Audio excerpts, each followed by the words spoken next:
Every morning, a different sunrise in a different place. You get on the bike, you start the engine, and ride. Then all the history comes to life. All the places you've read about, the historical sites, the beautiful roads, the mountains, the deep valleys, the sacred biblical places, the unique scenery,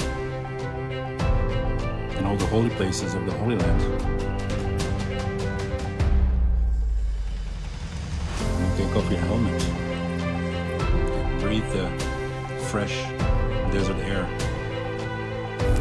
and taste the sweet tea and the bitter coffee in an amazing desert oasis.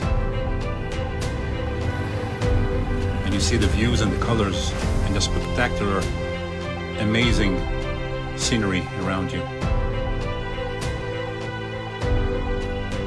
And at the end of the day, you climb to see the sunset and take in what you experienced today.